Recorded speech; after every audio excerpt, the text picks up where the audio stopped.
Hello everyone, welcome to EduHub Vidyarthi. This is audiobook for class 12 Flamingo, chapter number 3rd, Deep Water. Let's start. About the author, William Douglas, 1898 to 1980. Was born in Maine, Minnesota. After graduating with a Bachelor of Arts in English and Economics, he spent 2 years teaching high school in Yakima. However, he got tired of this and decided to pursue a legal career. He met Franklin D. Roosevelt at Yale and became an advisor and friend to the president. Douglas was a leading advocate of individual rights. He retired in 1975 with a term lasting 36 years and remains the longest serving justice in the history of court. The following excerpt is taken from Of Men and Mountains by William Douglas.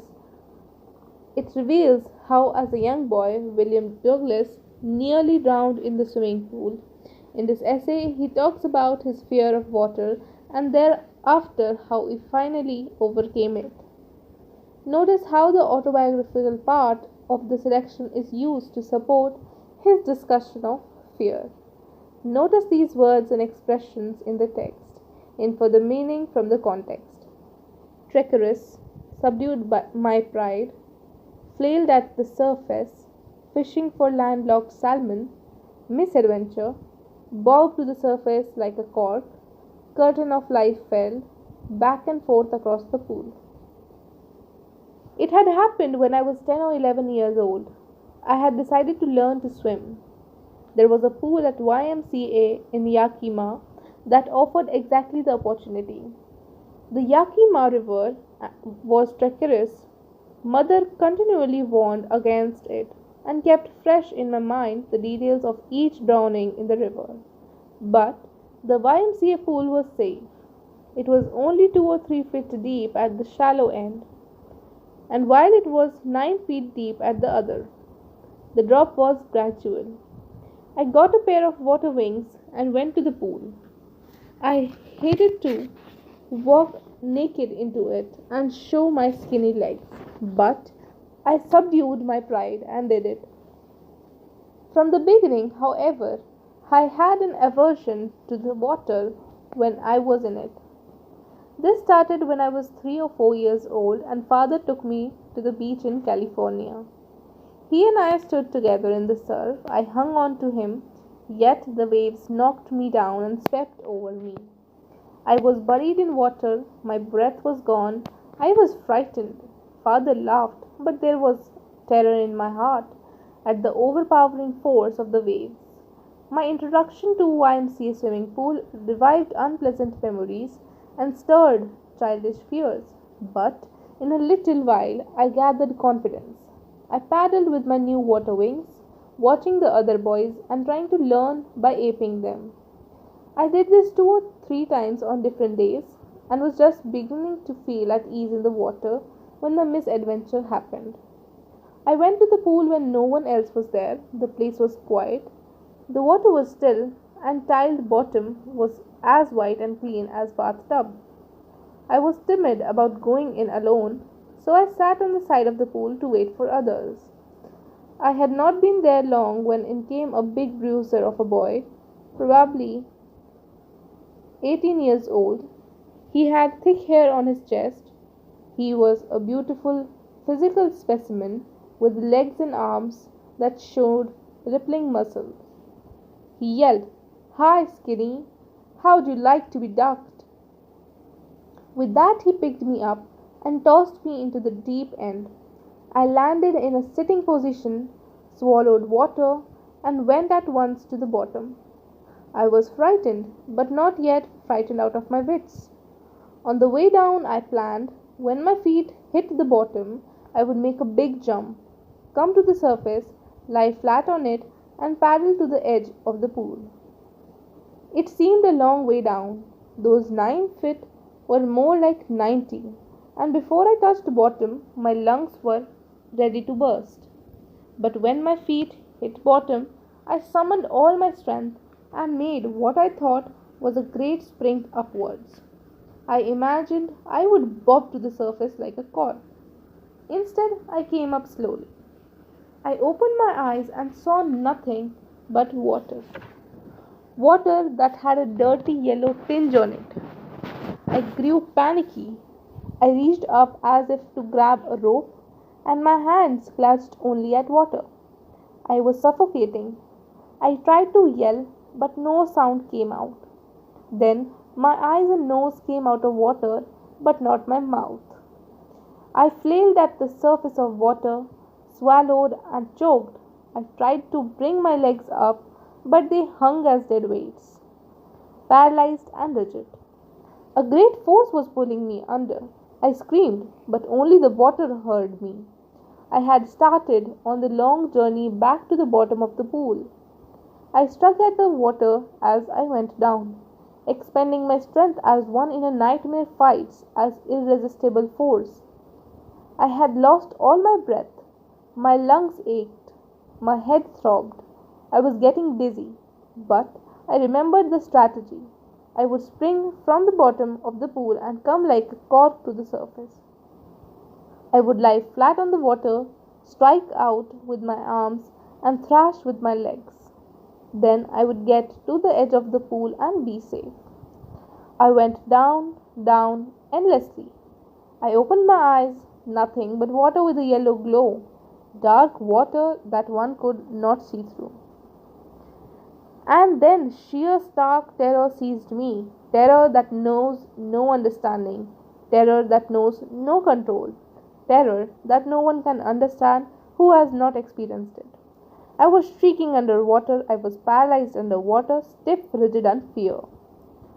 Even the screams in my throat were frozen. Only my heart and the pounding in my head said that I was alive. And then, in the midst of the terror, came a touch of reason. I must remember to jump when I hit the bottom. At last, I felt the tiles under me. My toes reached out as if to grab them. I jumped with everything I had, but the jump made no difference. The water was still around me. I looked for ropes, ladders, water wings, nothing but water. A mass of yellow water held me. Stark terror took an even deeper hold on me, like a great charge of electricity. I shook and trembled with fright. My arms wouldn't move. My legs wouldn't move. I tried to call for help, to call for mother. Nothing happened. And then, strangely, there was light. I was coming out of the awful yellow water. At least my eyes were. My nose was almost out too. Then I started down a third time. I sucked for air and got water. The yellowish light was going out. Then all effort ceased. I relaxed. Even my legs felt limp, and blackness swept over my brain. It wiped out fear. It wiped out terror. There was no more panic. It was quiet and peaceful. Nothing to be afraid of. This is nice, to be drowsy, to go to sleep, no need to jump, too tired to jump. It's nice to be carried gently, to float along in space. Tender arms around me, tender arms like mother's. Now I must go to sleep. I crossed to oblivion, and the curtain of life fell. The next I remember, I was lying on my stomach beside the pool, vomiting. The chap that threw me in was saying, "But I was only fooling." Someone said, "The kid nearly died. Be all right now. Let's carry him to the locker room." Several hours later, I walked home. I was weak and trembling. I shook and cried when I lay on my bed. I couldn't eat that night. For days, a haunting fear was in my heart. The slightest exertion upset me, making me wobbly in the knees and sick to my stomach. I never went back to the pool. I feared water. I avoided it whenever I could. A few years later, when I came to know that waters of the Cascades, I wanted to get into them. And whenever I did, whether I was wading in the Titan of or bumping river, or bathing in warm lake of the goat rocks, the terror that had seized me in the pool would come back. It would take possession of me completely. My legs would become paralyzed. Icy horror would grab my heart. This handicap stayed with me as the years rolled by. In canoes on Maine lakes fishing for landlocked salmon, bass fishing in New Hampshire, trout fishing on Deschutes and Meteorologist in Oregon, fishing for salmon on the Columbia, at Bumping Lake in Cascades. Wherever I went, the haunting fear of water followed me. It ruined my fishing trips, deprived me of the joy of canoeing, boating, and swimming. I used every way I knew to overcome this fear, but it held me firmly in its grip. Finally, one October, I decided to get an instructor and learn to swim. I went to the pool and practiced 5 days a week, an hour each day. The instructor put a belt around me, a rope attached to the belt went through a pulley that ran on an overhead cable. He held on to the end of the rope and we went back and forth across the pool, hour after hour, day after day, week after week. On each trip across the pool, a bit of the panic seized me. Each time the instructor relaxed his hold on the rope and I went under, some of the old terror returned and my legs froze. It was 3 months before the tension began to slack. Then he taught me to put my face under water and exhale, and to raise my nose and inhale. I repeated the exercise hundreds of times. Bit by bit, I shed part of the panic that seized me when my head went under water. Next, he held me at the side of the pool and had me kick with my legs. For weeks, I did just that. At first, my legs refused to work, but they gradually relaxed, and finally, I could command them. Thus, piece by piece, he built a swimmer. And when he had perfected each piece, he put them together into an integrated whole. In April, he said, "Now you can swim. Dive off and swim the length of the pool. Crawl stroke." I did. The instructor was finished, but I was not finished. I still wondered if I would be terror stricken when I was alone in the pool. I tried it and swam the length up and down. Tiny vestiges of the old terror would return, but now I could frown and say to that terror, trying to scare me, "Well, here's to you, look," and off I'd go for another length of the pool. This went on until July, but I was still not satisfied. I was not sure that all the terror had left. So I went to the lake Wentworth in New Hampshire, dived off a dock at Triggs Island, and swam 2 miles across the lake to Stamp Act Island.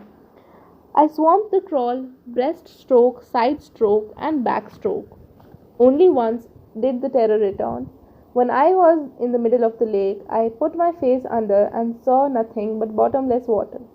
The old sensation returned in miniature. I laughed and said, "Well, Mr. Terror, what do you think you can do to me?"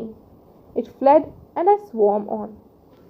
Yet I had residual doubts. At my first opportunity, I hurried west, went up to Titon to Conrad Meadows, up the Conrad Creek Trail to Meade Glacier, and camped in the high meadow by the side of Worm Lake.